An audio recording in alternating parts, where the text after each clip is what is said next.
KMW, I'm Melissa. And I'm Stephanie Carcache, and we're two sisters and the founders of Millennial Women. And your host of Millennial Women Talk.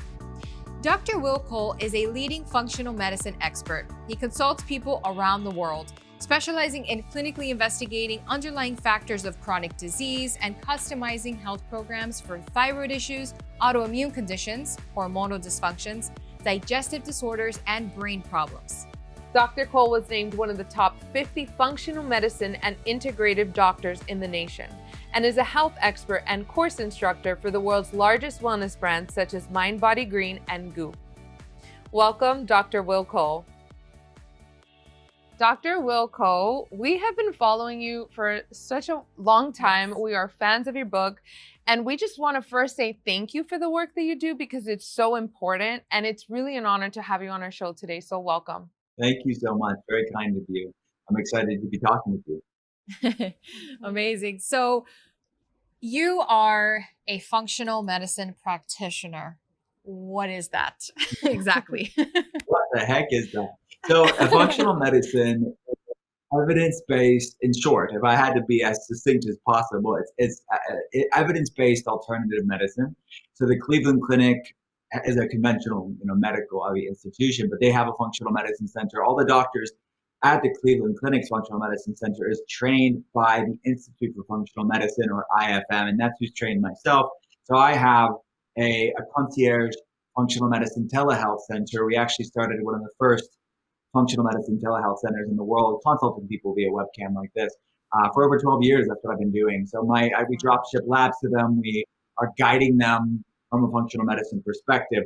But a little bit deeper, what we do, we interpret labs using a thinner reference range.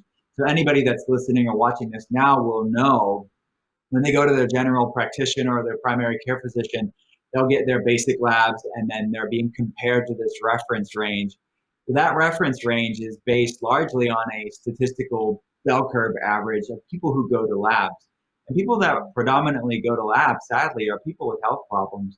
So there's a lot of people that go to labs, they want to find out what's going on. They know intuitively there's something wrong here. They're struggling with some different health issues. And they go to their doctor and the doctor says, everything's fine, you're good. Right. But they know, hey, this isn't right. And what they're being unintentionally told is they're a lot like the other people with health problems that they're being compared to. And comparing yourself with people that aren't feeling good is not any way for you to find out why you aren't feeling good so you can do something about it. So in functional medicine, we're using a thinner range within that larger reference range. That is the functional range, where your body is functioning the best. That's where functional medicine gets its name. So we're looking at where vibrant wellness resides, which is typically a really thinner interval within that reference range that you'll see on that conventional lab. But then we're also running more comprehensive labs. We're looking at root issues from an evidence-based standpoint, things like microbiome issues and toxicity issues and hormonal imbalances and chronic infections, whatever is appropriate to the case. We want to get a really thorough look and not just the perfunctory, superficial labs that is typically all they need to give you medications. But from our standpoint, we want to find out, why do you have a problem in the first place? And rarely is it a medication deficiency that's causing the problems. So we want to get a thorough look. And then we realize we're all created differently. There's not a cookie cutter, one size fits all approach to getting healthy. And you could have 100 people with the same set of symptoms, 100 people with the same diagnosis code, and what's causing it for one person isn't for the next person. So to use fatigue for an example, or let's say weight loss resistance or hair loss, any one of these symptoms, we see those as just check engine lights. We know the check engine light is on the car, but why? We have to look underneath that proverbial hood to see what's going on. And there could be multiple, myriad of different reasons why. So instead of giving everybody the same medication, saying see you later, whether it's working or not, we want to look at what the underlying piece of the puzzle. So that's my long-winded description of functional medicine. Now you know. Gosh.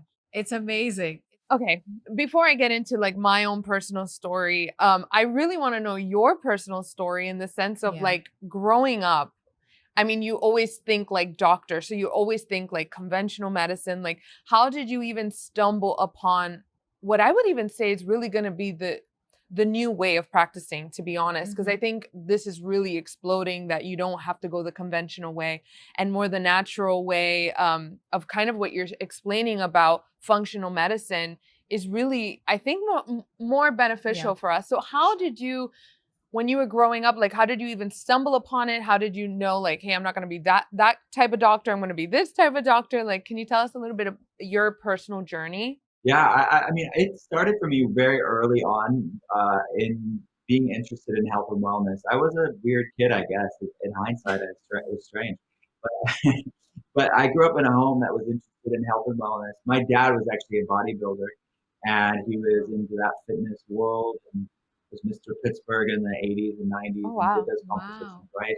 So that is not that everybody that's in fitness and bodybuilding is super healthy when it comes to food, but my dad just happened to be in that world of not just fitness and bodybuilding, but also interested in health and wellness professionally as well.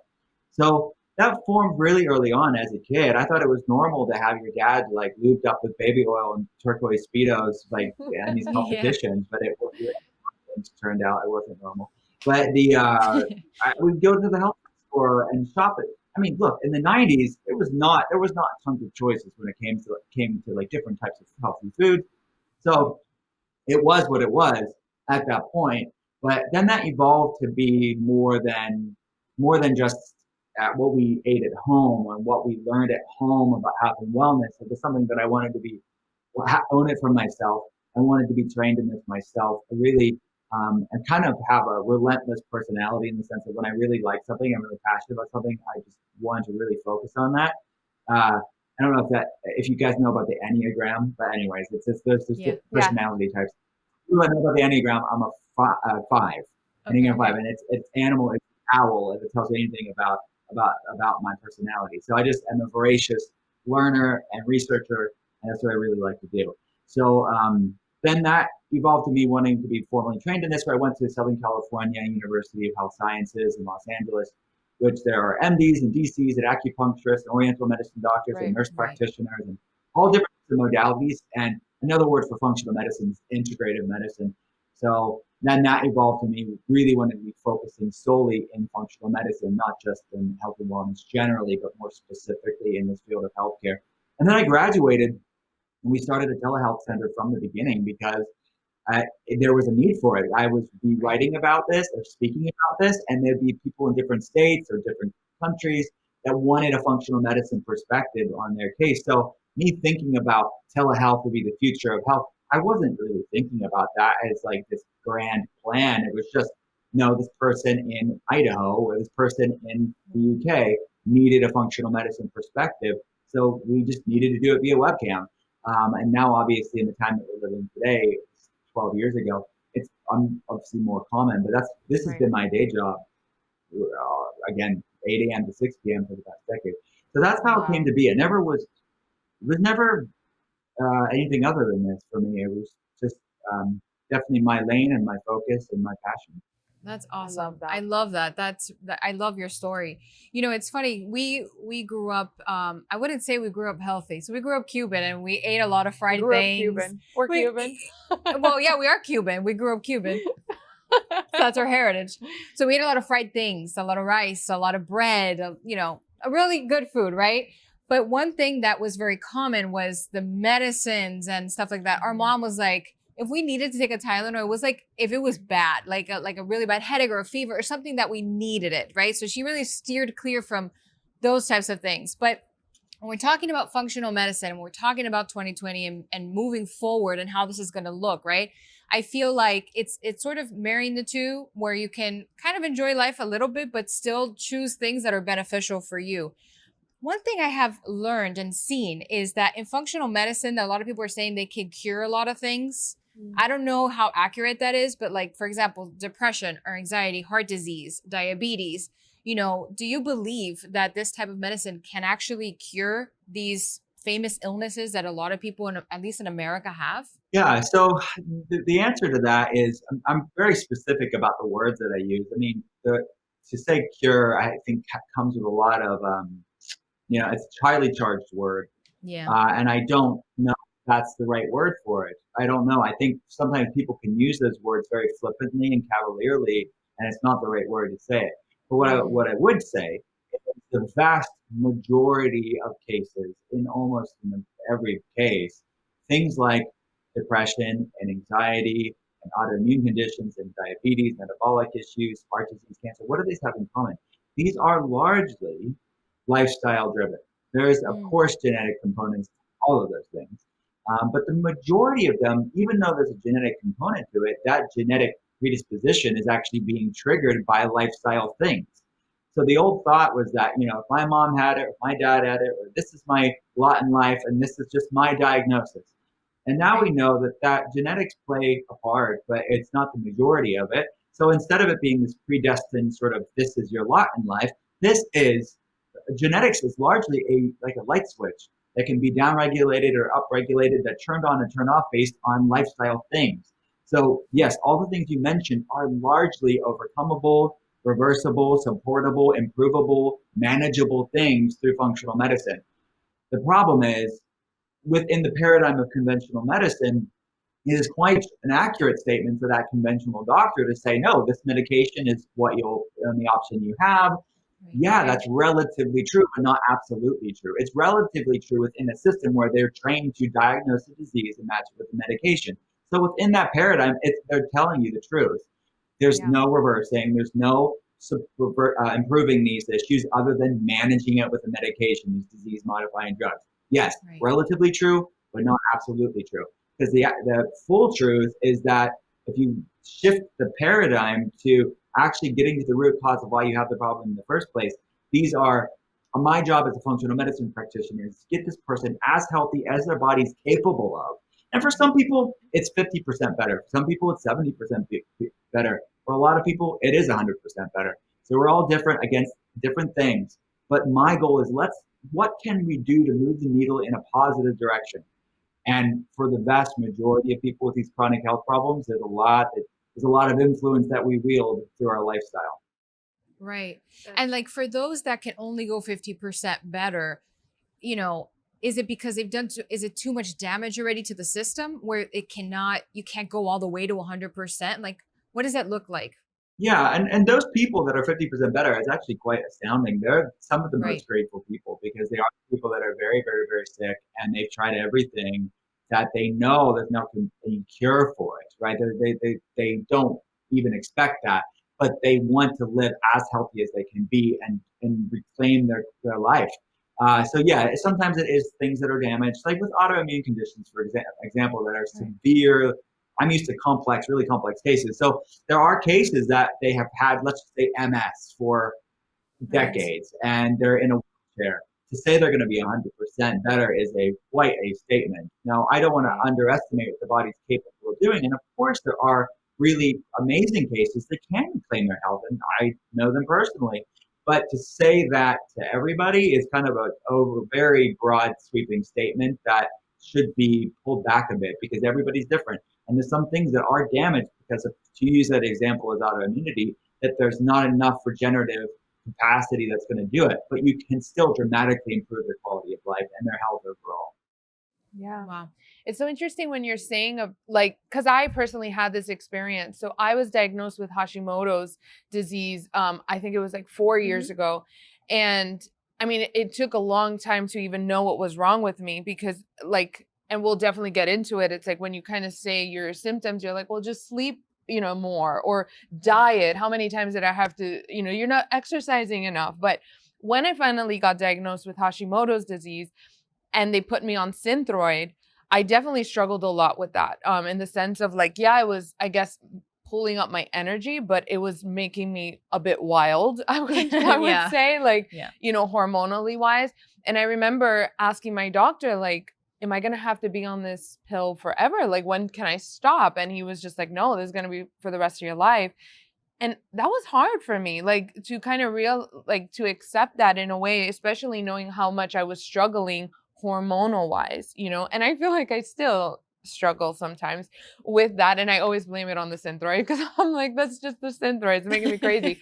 But I mean, I would love to just know your thoughts because I'm sure you have experienced this. I've been on your website and I got so excited that you have, a lot of articles and different blogs about, and specifically the thyroid, and it affects 1 in 8 women. And I think in your website, you even say like, this is a silent epidemic. So I know that so many people just like me are struggling with hypothyroidism or Hashimoto's.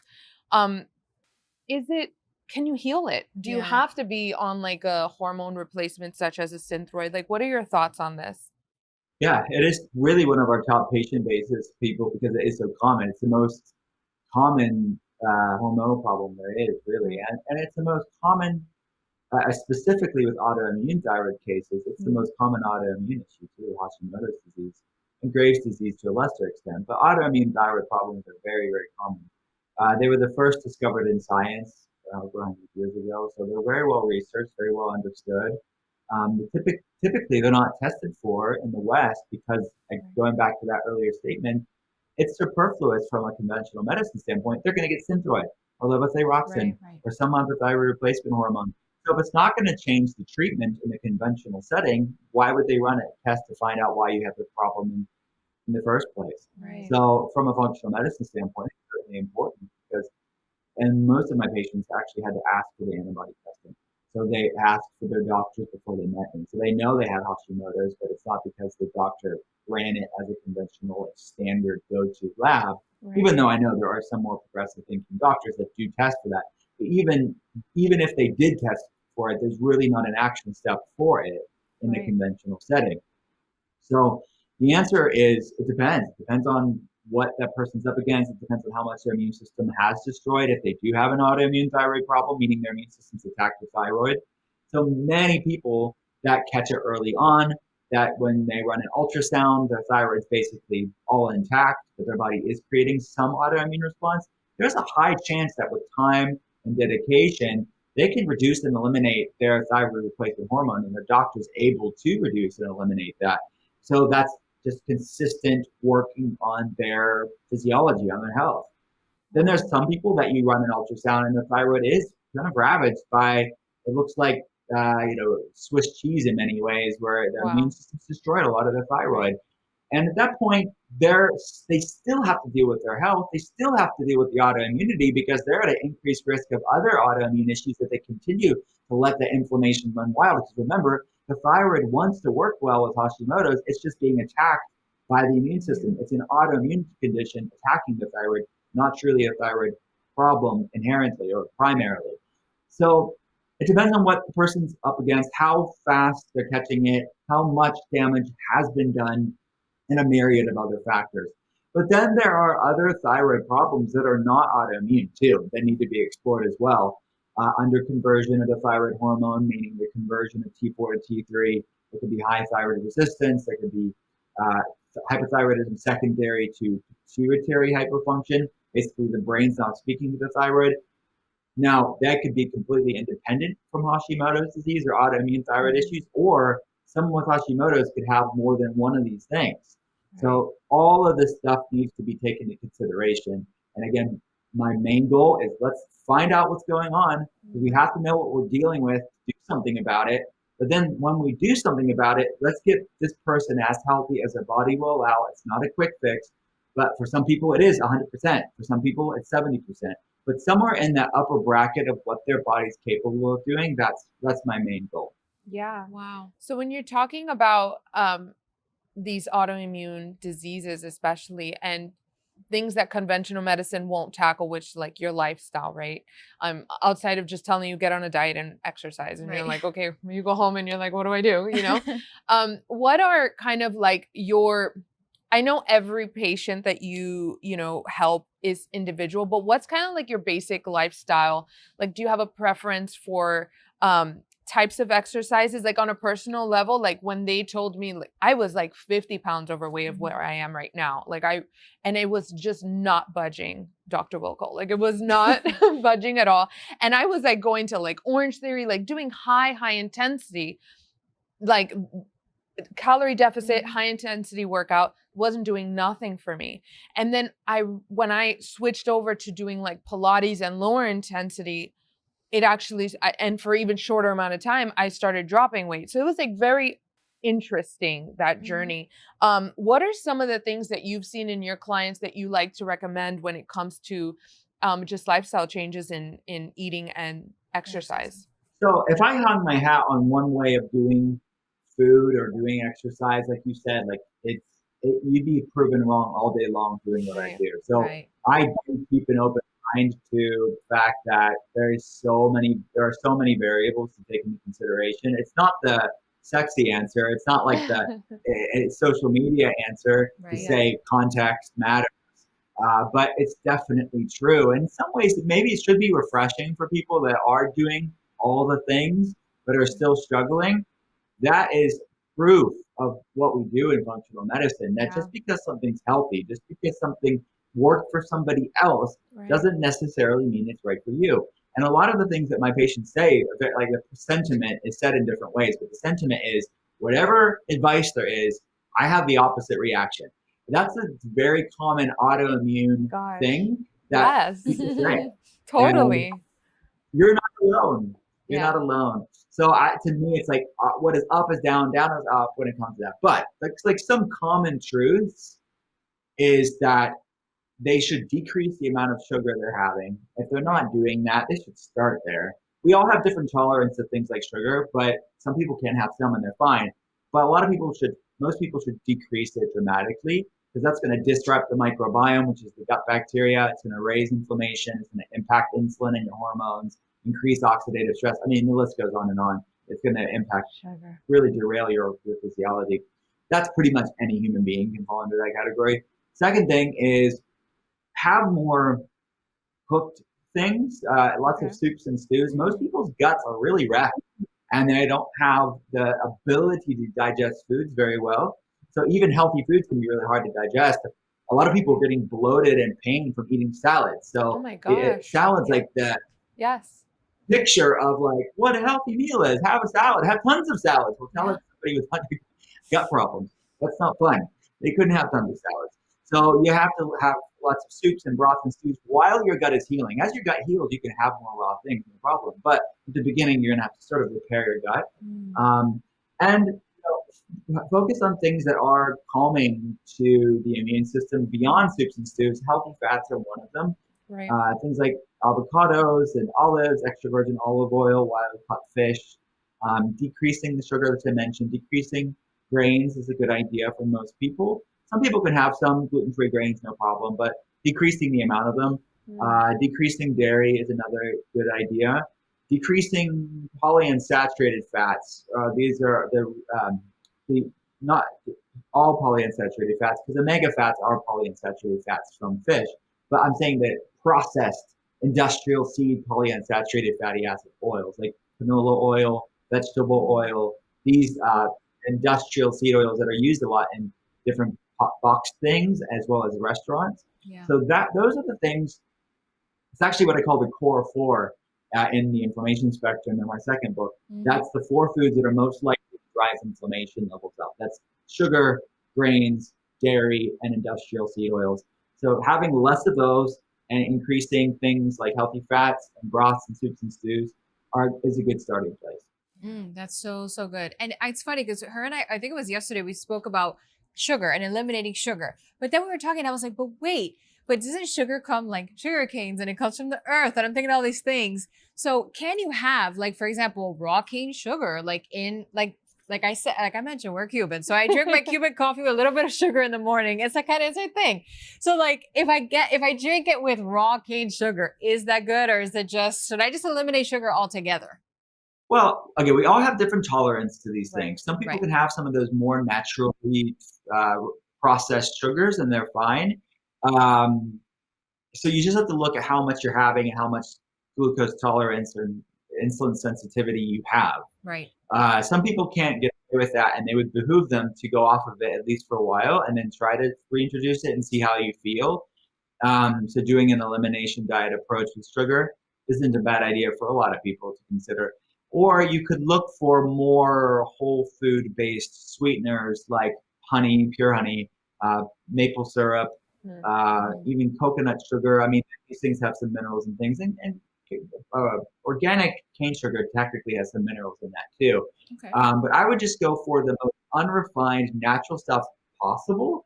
But even those natural things are still going to raise glucose and insulin. So they're better alternatives. But the other option is going for like a natural low carb sweetener like stevia or stevia, xylitol, monk fruit, other things like that. Not that you should be having copious amounts of those either, but they have less of an insult on blood sugar and insulin and hormones if you have them sparingly. Or That's just so get interesting. used to the bitter, like black coffee taste like me. I know. I haven't been able to like retire it like I Steph was has. so like, because I was like at war with this body. I was like, no sugar. I'm not going to do any sugar. I got used to that bitter taste. And I actually really like it now. It's like, I enjoy my cup of coffee in the morning. She does. I'm waiting for that bitter taste. I want to talk a little bit about inflammation because I know so many people, even on social, like it's very common, like sugar, stay away from inflammation. But what exactly does inflammation in the body cause? So inflammation is a product of the immune system. And you're right, it can be kind of a nebulous term, like what the heck is it? It seems kind of obscure, but it is needed in balance. Actually, healthy, measured, balanced inflammation levels are fight viruses, fight bacteria, heal wounds. It's really important to have healthy, balanced inflammation levels. The problem is when inflammation is thrown out of balance. Chronic inflammation too high for too long, that is a problem. That is linked to just about every health problem under the sun, from autoimmune conditions, diabetes, heart disease, cancer, to mental health issues. So anxiety and depression and fatigue, brain fog, these are also inflammatory in nature, research suggests. So this is really important for people to realize because what I just mentioned, sadly, is the majority of the human race. So people are impacted by unbalanced immune activity or chronic inflammation. Most people are. But it exists on a spectrum. So that's really the topic of my second book, came out not too long ago, but it's called Inflammation Spectrum, how inflammation exists on a spectrum. So it's a way this is what I do with my patients to really abate that inflammation, to calm that, to balance the immune system out, and ask the question, what's causing the inflammation in the first place, and deal with that. Right. Yeah, I know. It's funny because I do feel like most people, certainly we definitely deal with this, right? But when we think about it, it's almost like, and of course it's different for everybody, but like, what are the first steps? Like, first, how do I know that I have an inflammation problem? And second, what's my first step to start tackling that problem? Well, the first way to know, there's subjective and objective ways to see if you have chronic inflammation. Subjectively, I opened that book with a quiz that's adapted from questions that I ask patients. So they can just take the quiz, the inflammation spectrum quiz. I have it free on my website too, on drwillcole.com. So people can just get a good understanding of, look, it's not a lab, it's not a doctor's visit, but it is a pointer as to where am I at on the inflammation spectrum. And that's the first thing. Objectively, run labs. You can ask your local doctor to run most of these labs. We run them for people around the world. Other functional medicine doctors can run them too. But things like high sensitivity C-reactive protein is a really easy, accessible inflammation test. It's a conventional test. It's a good test to see generally how is inflammation levels. So we want CRP to be under 1 in functional medicine. Higher levels are associated with inflammation. Homocysteine is another inflammatory marker. We want that under 7. And there's other ones too. Ferritin, we can look at that as an acute phase reaction. So ferritin can be spiked in states of inflammation. That's basic conventional tests. And then, of course, we get deeper in functional medicine if we need to. So underlying gut issues, toxicity issues, chronic viral infections that can trigger inflammation. There's a lot of underlying components that can drive inflammation and perpetuate it. And sometimes we do need to dig into that. Right. And some people are just genetically more sensitive to these things too. So people with autoimmunity, there's certain genetic variants that we look at, like the MTHFR gene variant, another methylation gene, SNPs as they call them, or single nucleotide polymorphism. So you mentioned Hashimoto's disease. Right. There's a huge overlap between MTHFR gene variants and people with Hashimoto's disease. So we can look at the genetic stuff and the epigenetic stuff, this confluence of factors that can give rise to things like chronic inflammation. Yeah. It's funny, before you came out, we were talking with actually one of our cameramen about diets and things like that, and how in the baby boomers generation, right, they almost kind of ate everything and did everything, which obviously developed inflammation now and stuff like that. And then for us as children, we kind of, like I was saying earlier, fried foods, and we kind of just inherited whatever our parents cooked, we ate it. Right. Why do you think this information that's so valuable, right, what you're sharing with us today, wasn't shared or learned about back in their times? Like, why is it now that this is coming to light? Why didn't they have access to this information? Well, I think it was an abandonment of the origins of medicine, because around that time you saw a slow, gradual abandonment of what medicine was founded on. Right. Because Hippocrates, the father of modern medicine, every doctor takes the Hippocratic oath. He said thousands of years ago in Greece, he said, "Let food be thy medicine and medicine thy food." Mm-hmm. He said, "First do no harm." He said, "All disease begins in the gut." So research is really catching up with antiquity. It's medicine that left its origins, not the other way around. So if anything, I think functional medicine is just a return to those Hippocratic oaths, all of them. I love So I think that is definitely how I see it. The modern time, when you're talking about the 1950s, 1940s even on, there's been this slow, gradual abandonment of that, where it became the training of conventional medicine became to diagnose the disease and match it with the medication. They're trained very little, if at all, on lifestyle changes. So that's just the co-opting of the way that the system is, which I'm sure there's a lot of political reasons behind that people can get into. Yeah. Right. My job is to not get into political mess, but it's just say, how can I change one heart and mind at a time, Right. or collectively in conversations like this, to really move the needle in a positive direction. So this is just a return to it. It's interesting. My upcoming book, the newest book, is called Intuitive Fasting. And that's another thing too. People are like, oh, fasting is such a new trend. But I show in the book how this has been in medicine for a long time. Right. Paracelsus was another father of medicine. He was known as a father of toxicology. He called fasting the physician within. So we're tapping into these healing mechanisms. So Paracelsus and Hippocrates used fasting too in his patients. Paracelsus and Hippocrates didn't know the mechanisms and the double-blind placebo-controlled trials of how fasting worked. They just saw anecdotally that it worked. Right. And now research is catching up with that antiquity, that we have all the cool science behind it to show how these things like fasting or eating or healing the gut actually do heal your body. Right. Right. And when we talk about diets too, right, there's so much, like, for example, we had talked, Steph and I knows that I'd done plant-based 3 times. I really tried. I loved it, but my body couldn't sustain, right? I needed to have the meat, right? By the 3rd or 4th month, I was like crashing. I had horrible migraines. Second I ate a piece of chicken or even a piece of red meat, I was back to normal.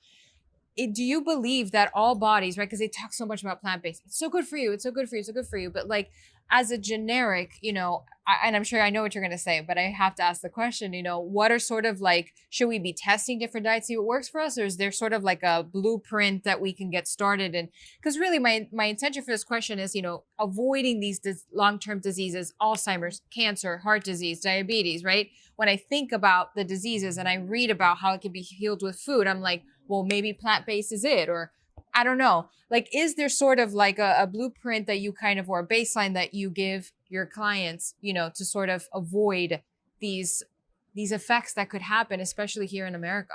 Well, I would say focus first on getting those core 4 foods out: grains, dairy, sugar, industrial seed.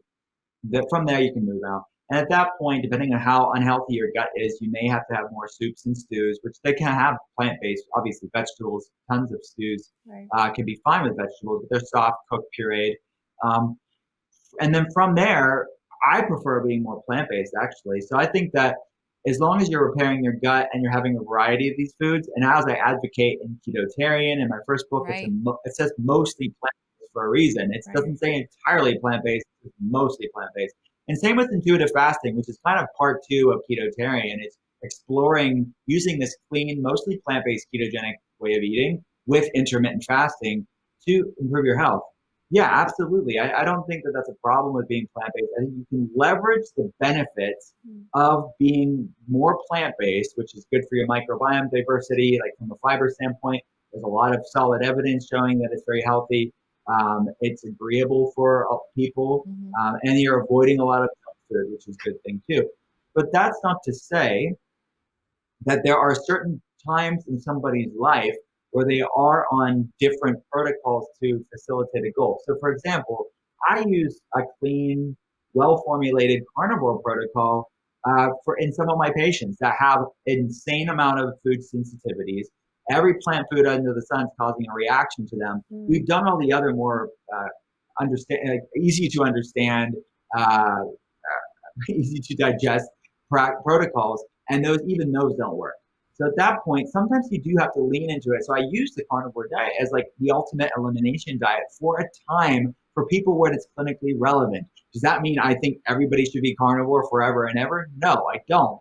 But the point is, back to that earlier statement, context matters. And I think you have so much conflicting information out there in Dr. Google. But the reality is, what's right for you, and what's right for you now. What's right for you now may not be right for you 5 months or let alone 5 years down the line.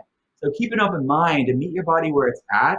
Use these amazing tools that are coming out of research and coming out of just anecdotal information through amazing conversations like this to experiment it. What improves your energy levels? What improves your digestion? What improves your sleep? What improves your libido? What improves your hair? What improves your labs? What improves your labs? And then do more of that and do less of things that move you away from it. So that's the art and the science of what I do in functional medicine. There's this duality that you have to hold of both. And the art is not being so tribal that you miss out on what's going to actually benefit this person. So good.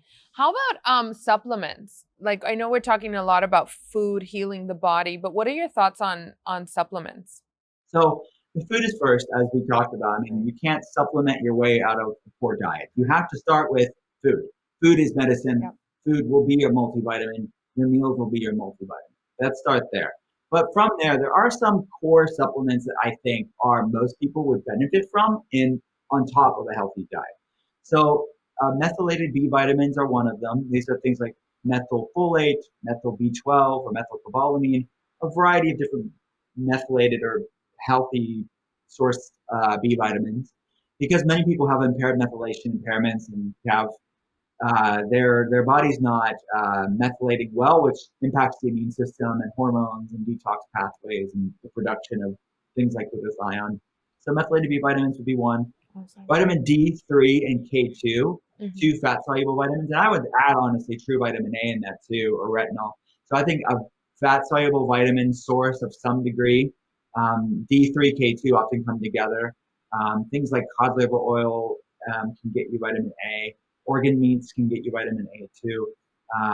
And some anti-inflammatory support or immune support from like a curcuminoid, turmeric is a decent option for most people. That to me are some of the basic things that people could benefit from. I mean, you could say a probiotic. Even then, I don't think you always should be on the same probiotic forever and ever. I think rotation is good, so you don't create a monoculture of a certain colony forming unit. So even then, I have people cycle in and out of that and use food there, fermented foods, et cetera, to help with that. So yeah, not much core stuff. And then from there, we can get targeted. We can get more specific. So if someone needs more gut support, we give them that. We give them more gut support. If they need more hormone support, we go there. If people need more brain support, we go there. But not everybody has to be on all that stuff. So we have the foundation stuff, which isn't that big. And then from there, you may have to be on these certain protocols that we can substantiate with labs and health history to see if that's clinically appropriate. But those things oftentimes, if not every time, they're not forever and ever things, because we're fixing the problems, you can come off of them. So they're not something that you would just take forever and ever. They're used for a time to heal, to target what needs to be improved, but not forever and ever. I love that. I have one question. Like, just hearing you speak is just so interesting, and you're giving so much value. Thank you so much. So many people do want to work with functional doctors, right? but a lot of like insurance plans don't cover this, a lot of it. So do you think it's ever going to be a time where you're talking about this is actually how medicine, the field of medicine was and should be, right?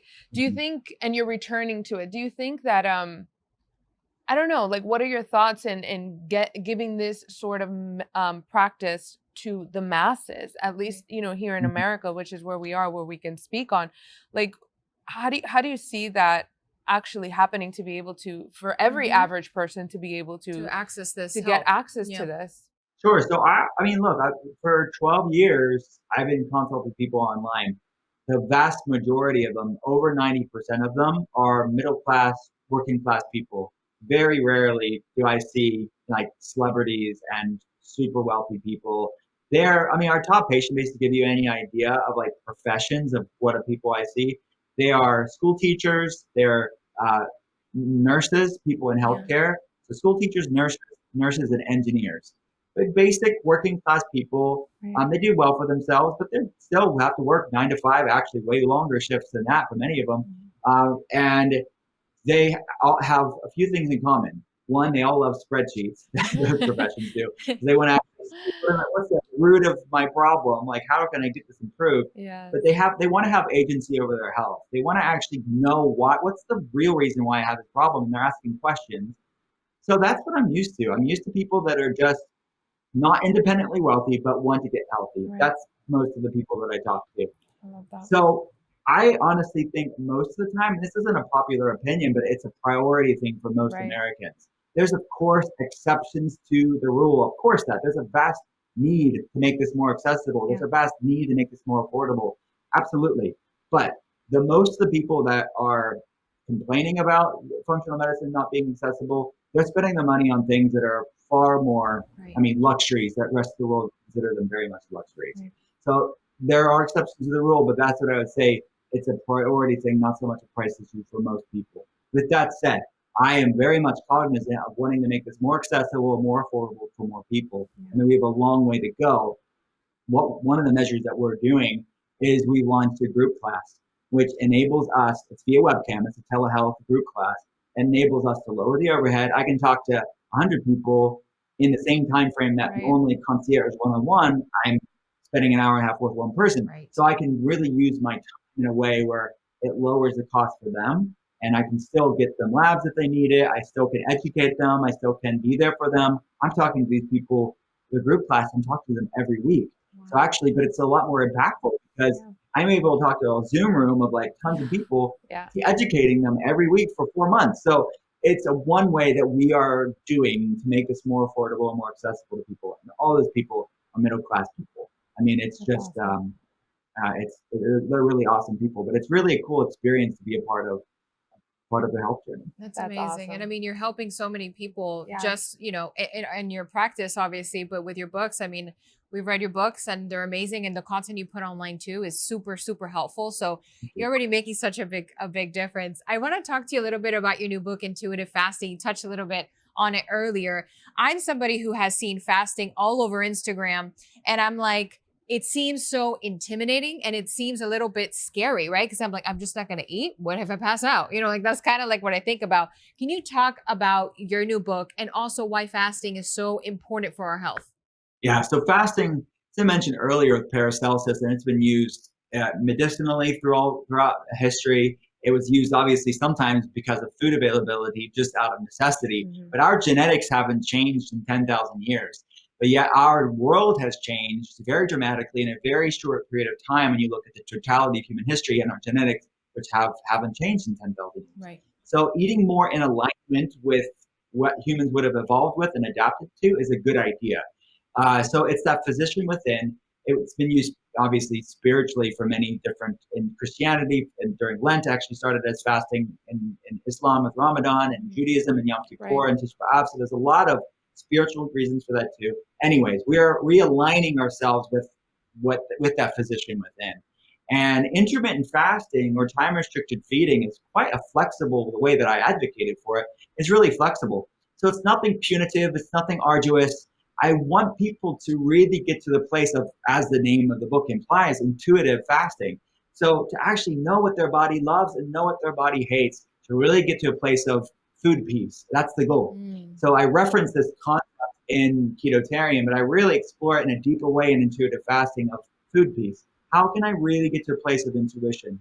But it's really hard when you're in the throes of imbalance, inflammation, to really know what your body loves when you have hormonal imbalance, have autoimmune flares. Like, is it intuition or is it hangriness? Is it intuition or insatiable cravings? Because stress eating isn't intuitive eating. Emotional cravings is not intuitive eating. That's actually the opposite, but it masks itself as intuition. But it's actually going to perpetuate more imbalance, more inflammation, and more not feeling well, which is the antithesis of what your intuition wants. So flexible fasting is a way that you can gradually lean in this time of pause, this time of stillness for your body to reset, to repair, to renew, to rebalance.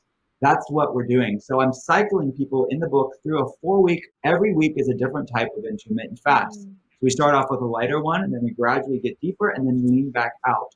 So it's this vacillating fasting and eating window that will build something called metabolic flexibility. So at the beginning, you're right. Like, it seems counterintuitive to say, how could fast be intuitive? I'm going to get hangry. I'm going to be starving. I'm going to get low blood sugar. What the heck? You lean your body into it gradually and have a grace and a lightness with your body to start to gain metabolic flexibility, to become a fat burner, but also to grow your intuition. So that you'll be able, as you start feeling better and you start leaning into these practices, you'll start to know intuitively when you need to eat, when you need to fast. And there shouldn't be this punitive, arduous thing where you have more fast is always better. More fasting isn't always better. So sometimes you have to lean in and feed yourself more. And it's all this stuff is what I talk to patients about. I'm just really excited to share this information with people in intuitive fasting. It's really, really good. And I know people will be able to learn how to intermittent fast in a way that works for their body and not be super punitive.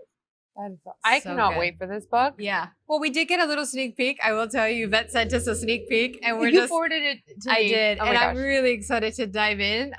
Because, like I said, I was so intimidated by it, and I have this fear of always like fainting, and I'm like, but if I don't eat, then I faint. Do you know what I mean? So I think you said that the other day when you went to the beach, and I was like, oh yeah, people were in the desert before. Well, because I didn't have. Well, I was intuitive that morning. I didn't want breakfast, and I usually have breakfast, right?